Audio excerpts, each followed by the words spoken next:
warahmatullahi wabarakatuh. Salam sejahtera bagi kita semua. Yang terhormat Bapak Adi Saputra MPD selaku dosen pengampu mata kuliah keterampilan menyimak dan berbicara, serta teman-teman yang saya banggakan. Pertama-tama marilah kita panjatkan puja dan puji syukur kita atas kehadirat Tuhan Yang Maha Esa. Atas rahmat dan hidayahnya lah kita mampu berkumpul dalam keadaan sehat walafiat. Pada kesempatan yang berbahagia ini, perkenankan saya untuk menyampaikan sedikit pidato mengenai menjaga kebersihan lingkungan. Hadirin yang berbahagia, tentunya kita mengetahui bahwa lingkungan merupakan tempat berkumpulnya seluruh makhluk hidup untuk melangsungkan kehidupannya, baik manusia, hewan, dan tumbuhan. Maka dari itu, sudah sepantasnya kita sebagai manusia untuk ikut melestarikan lingkungan. Karena dengan melestarikan lingkungan dapat menjadikan hidup kita menjadi lebih nyaman. Banyak cara yang dapat kita lakukan untuk ikut andil dalam menjaga kelestarian lingkungan. Di antaranya adalah dengan menjaga kebersihan yang ada di lingkungan sekitar kita. Menjaga kebersihan merupakan suatu hal yang mudah dan dapat dilakukan oleh siapa saja. Namun yang sulit adalah kesadaran seseorang atau individu dalam ikut andil menjaga kebersihan lingkungan. Salah satu contoh yang dapat kita lakukan untuk ikut dalam menjaga kebersihan lingkungan adalah dengan membuang sampah pada tempatnya. Namun kenyataannya, kesadaran akan pentingnya membuang sampah pada tempatnya atau menjaga kebersihan masih sangat kurang. Hal ini dapat kita lihat pada lingkungan sekolah kita. Masih banyak sampah yang bertebaran di mana-mana. Padahal pihak sekolah sudah menyediakan tempat sampah. Hampir di setiap sudut sekolah atau di setiap kelas disediakan tempat sampah. Namun masih ada saja sampah yang berserakan di mana-mana. Selanjutnya, hal yang bisa kita lakukan untuk ikut andil dalam menjaga kebersihan sekolah yaitu dengan melaksanakan piket kelas.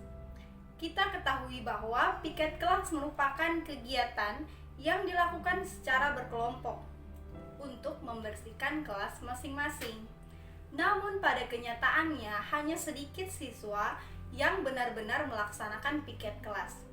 Sebagiannya mungkin hanya membersihkan meja atau merapikan meja, ada yang hanya menyapu sedikit lalu pulang. Itu merupakan salah satu contoh-contoh siswa yang kurang akan menjaga kebersihan lingkungan kelasnya sendiri. Padahal kita tahu bahwa kelas merupakan tempat di mana kita untuk belajar, bertemu teman, dan bertemu dengan guru. Ketika kelas kita kotor, tentunya kita tidak dapat belajar dengan fokus.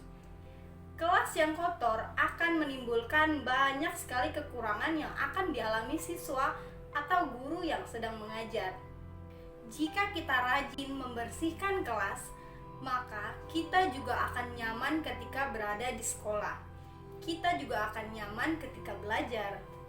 Maka dari itu, kebersihan kelas merupakan salah satu hal yang harus kita lakukan. Selanjutnya, hal yang perlu kita perhatikan adalah memilah sampah. Ketika kita menemukan sampah yang berserakan, kita ambil dan kita buang. Namun, ada beberapa yang kebingungan antara di mana saya harus membuang sampah. Apakah di tong sampah ini atau yang seperti ini? Maka dari itu, kita perlu mengetahui apa sih jenis-jenis dari sampah.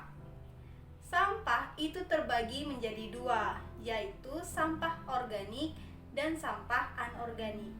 Sampah organik adalah sampah yang mudah terurai secara ilmiah. Contohnya seperti sisa makanan, buah-buahan, dan sisa sayuran. Selanjutnya ada sampah anorganik. Sampah anorganik adalah sampah yang tidak dapat terurai secara ilmiah. Contohnya sampah plastik dan lain-lain. Maka dari itu kita juga perlu mengetahui jenis-jenis sampah agar ketika kita melihat sampah kita mampu menentukan, oh ini sampah anorganik, kita harus membuangnya di tempat sampah anorganik agar petugas kebersihan juga dapat menjalankan tugasnya dengan baik. Nah, di sini pentingnya kita untuk ikut menjaga kebersihan lingkungan sekolah. Dengan menjaga kebersihan sekolah dapat membuat kegiatan kita di sekolah dapat berjalan dengan nyaman dan tentunya bersih.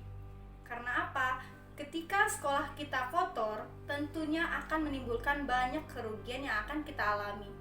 Seperti ketidaknyamanan saat belajar, banyak timbulnya penyakit dari sampah. Maka dari itu, marilah kita sama-sama untuk menjaga kebersihan yang ada di lingkungan kita. Sekian yang bisa saya sampaikan, kurang dan lebihnya mohon dimaafkan. Wassalamualaikum warahmatullahi wabarakatuh.